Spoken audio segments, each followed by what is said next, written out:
നമസ്കാരം. ഇന്ത്യൻ കപ്പലുകൾ ഹോർമൂസ് വഴി വളരെ രാജകീയമായി തന്നെ എത്തുന്നുണ്ട്. പാകിസ്ഥാൻ ഉൾപ്പെടെയുള്ള രാജ്യങ്ങളോട് പോയി പണി നോക്കാൻ പറയുന്ന ഒരു സാഹചര്യത്തിൽ പോലും ഇന്ത്യൻ കപ്പലുകൾക്ക് വളരെയധികം സുരക്ഷിതത്വത്തോടു കൂടി ഇതുവഴി സഞ്ചരിക്കുവാൻ കഴിയുന്നു എന്നുള്ളത് ഇന്ത്യയുടെ ഒരു വലിയ നയതന്ത്ര വിജയം തന്നെയാണ്. ഇന്ന് ഗ്രീൻ സാൻവി എന്ന കപ്പലാണ് ഇന്ത്യയിലേക്ക് എത്തിയത്. ഇനി ഗ്രീൻ ആശ, ജഗ്മോഹൻ തുടങ്ങിയ കപ്പലുകൾ എത്താനുണ്ട്. ഇതിനോടകം തന്നെ ശിവാലിക്കും നന്ദാദേവിയും പൈൻഗാസും ജഗ് ലാഡ്കിയും BW ടൈഗറും BW വസന്തും അടക്കമുള്ള 8 കപ്പലുകൾ ഇന്ത്യയിൽ എത്തിക്കഴിഞ്ഞു. അതോടൊപ്പം തന്നെ മറ്റൊരു ജലപാതയ്ക്കും കൂടി ആസൂത്രണം ചെയ്യുന്നുണ്ട് ഭാരതം ഉൾപ്പെടെയുള്ള രാജ്യങ്ങൾ എന്നുള്ളതാണ് മറ്റൊരു നിർണായകമായ വിവരം. അതായത് ഈ കാർഗ് ദ്വീപ് വരുന്നത് ഏകദേശം 25 കിലോമീറ്റർ, ഇറാനിൽ നിന്ന് 25 കിലോമീറ്റർ അപ്പുറത്താണ്. അതിൽ നിന്ന് ഏകദേശം 39 കിലോമീറ്റർ മാറിയാണ് ലാറക് എന്ന് പറയുന്ന ഒരു ദ്വീപുള്ളത്. ഈ ലാറക് ദ്വീപിൽ നിന്നുകൊണ്ടാണ് ഇറാൻ മറ്റ് രാജ്യങ്ങളുടെ കപ്പലുകൾ ഇതുവഴി വരുന്നുണ്ടോ എന്നൊക്കെയുള്ള കാര്യങ്ങൾ നിരീക്ഷിക്കുന്നത്. അങ്ങനെ ലാറക് വഴി നിരീക്ഷിക്കുമ്പോൾ ഏതെങ്കിലും കപ്പലുകൾ വരികയാണെങ്കിൽ അതിനെ ഒന്നുകിൽ ആക്രമിക്കും അല്ലെങ്കിൽ തടയുന്ന ഒരു സാഹചര്യം തന്നെ ഉണ്ടാകും. അങ്ങനെ ഇരിക്കുമ്പോഴാണ് ഇതിൻ്റെ ഒരു അനിശ്ചിതത്വം ഇങ്ങനെ തുടരുന്നതിനിടയിലാണ് മറ്റൊരു ജലപാതയ്ക്ക് പദ്ധതിയിട്ടിരിക്കുന്നത്. അതുവഴി ഏകദേശം 4 കപ്പലുകൾ വരുന്നുണ്ട് എന്നാണ് നമുക്ക് അറിയാൻ കഴിയുന്നത്. ഹബ്രട്ടും ദാൽക്കൂട്ട്, അങ്ങനെ 2 കപ്പൽ. ഈ 2 കപ്പലുകളും മാർഷൽ ദ്വീപിൻ്റെ പതാക വഹിച്ചുകൊണ്ടുള്ള കപ്പലുകളാണ്. പിന്നീട് സോഹർ LNG എന്ന് പറയുന്ന മറ്റൊരു കപ്പൽ, അത് പനാമ ദ്വീപിൻ്റെ പതാക വഹിച്ചുകൊണ്ടുള്ള കപ്പലാണ്. അതോടൊപ്പം തന്നെ MSV MNV കാർഗോ എന്ന് പറയുന്നത് ഇന്ത്യൻ പതാക ഉപയോഗിച്ചുകൊണ്ട് വരുന്ന കപ്പലാണിത്.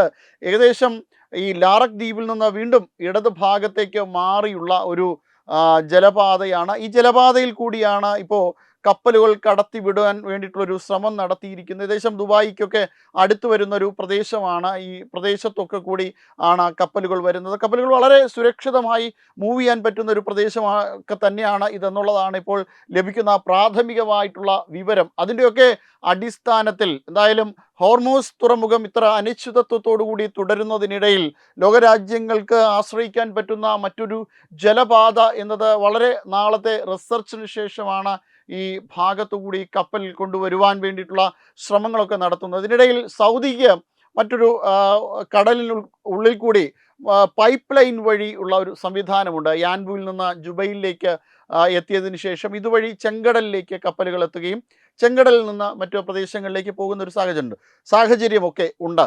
പക്ഷേ ഇവിടെയും ഒരു പ്രശ്നമുള്ളത് എന്ന് പറയുന്നത്, അവിടെ പ്രശ്നമുണ്ടാകാൻ സാധ്യതയുള്ള യമന് അകത്ത് ഹൂതികളുണ്ട്. ഹൂതികൾ ഈ ഇറാനുമായി വളരെയധികം വലിയ സൗഹൃദത്തിലാണ്. ഇറാൻ അവർക്ക് ഫണ്ടൊക്കെ ചെയ്യുന്നുണ്ട്. ഈ ഹൂതികളെ ഉപയോഗിച്ചുകൊണ്ട് ഇതുവഴി പോകുന്ന കപ്പലുകളെ ആക്രമിക്കുന്ന ഒരു പതിവ് ഇവർക്കുണ്ട്. അങ്ങനെ ആക്രമിക്കപ്പെട്ട് കഴിഞ്ഞാൽ തീർച്ചയായിട്ടും ഇതുവഴിയുള്ള ജലഗതാഗതവും തന്നെ നിൽക്കേണ്ടി വരും. ഈ ബാബൽ മന്ദബിനും ജിബൂട്ടിക്കും ഇടയിലുള്ള ഈ പ്രദേശം വളരെയധികം ശക്തമാണ് ഈ ഹൂതികൾ എന്ന് പറയുന്നത്.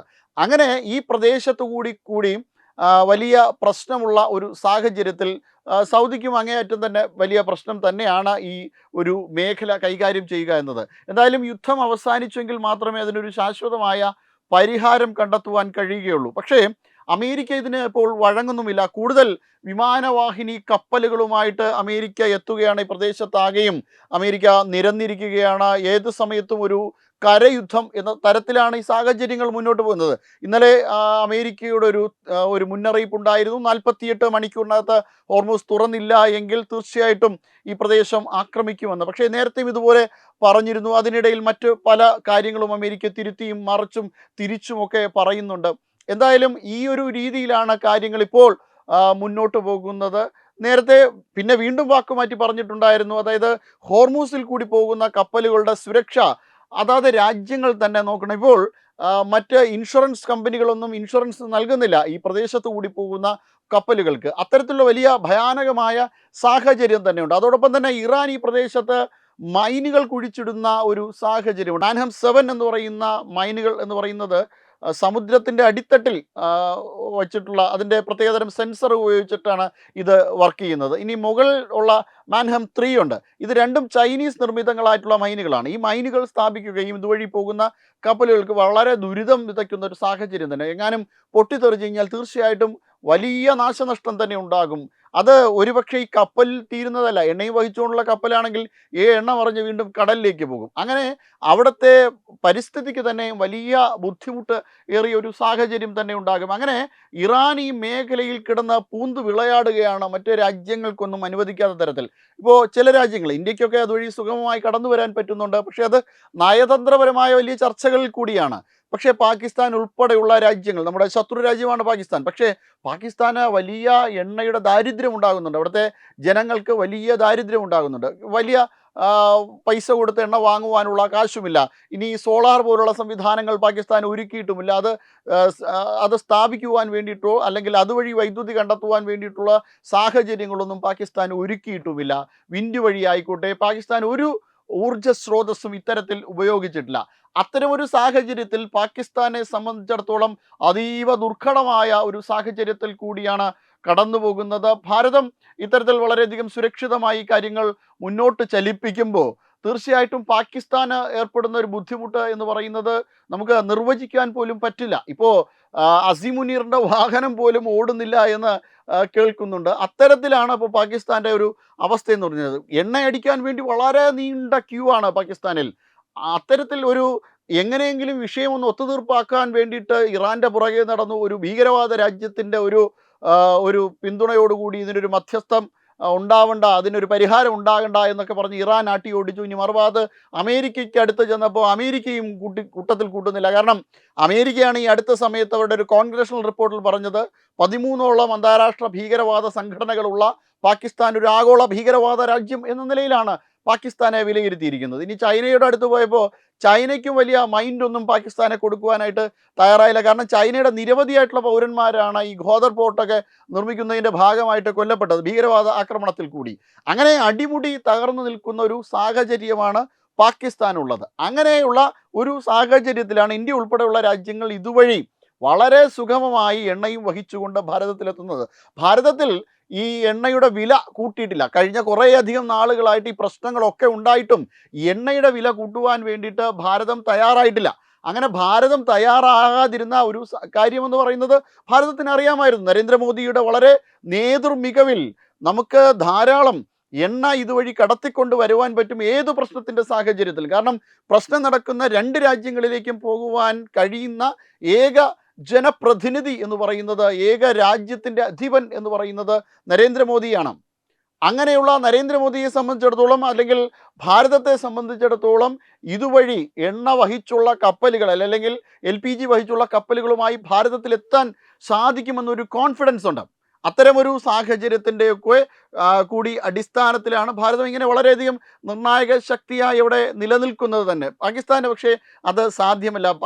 ഭാരതത്തിൻ്റെ വാക്കിൻ്റെ ഒരു ക്രെഡിബിലിറ്റി ഒന്നും പാകിസ്ഥാന് ആരും തന്നെ കൊടുക്കില്ല. ഈ ഒരു കാലത്ത് പോലും പാകിസ്ഥാൻ്റെ അഹങ്കാരം അവസാനിച്ചിട്ടില്ല എന്നുള്ളതാണ് മറ്റൊരു വസ്തുത. ഭാരതത്തിൻ്റെ കൊൽക്കത്തയ്ക്ക് നേരെ ആക്രമണം നടത്തുവാനിരിക്കുകയാണ്. നല്ല കനത്ത മറുപടി തന്നെ ഭാരതത്തിൻ്റെ ഭാഗത്ത് നിന്ന് പാകിസ്ഥാന് കിട്ടിയിട്ടുണ്ട്.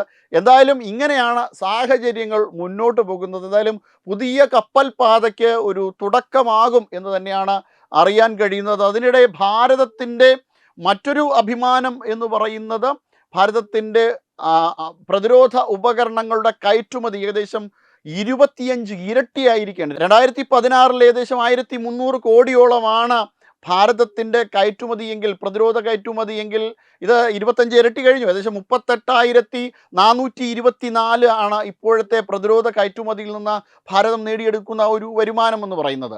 അതോടൊപ്പം ഭാരതത്തിൽ നിന്ന് ഭാരതം പ്രധാനമായും ആയുധങ്ങൾ കയറ്റുമതി ചെയ്യുന്നത് അർമേനിയയിലേക്കാണ്. അർമേനിയയിലേക്കും മ്യാൻമാറിലേക്കും ഒക്കെയാണ് ഭാരതത്തിൻ്റെ കയറ്റുമതി നടക്കുന്നത്. എന്തായാലും ആ ഒരു രീതിയിൽ ഭാരതത്തിൻ്റെ പ്രതിരോധ ഉപകരണങ്ങളുടെ സൈനിക ഉപകരണങ്ങളുടെ കയറ്റുമതി നടക്കുന്നു. ആ ഒരു രീതിയിൽ ഭാരതം ഊർജ്ജസ്വലമായി മുന്നോട്ട് പോകുന്നു.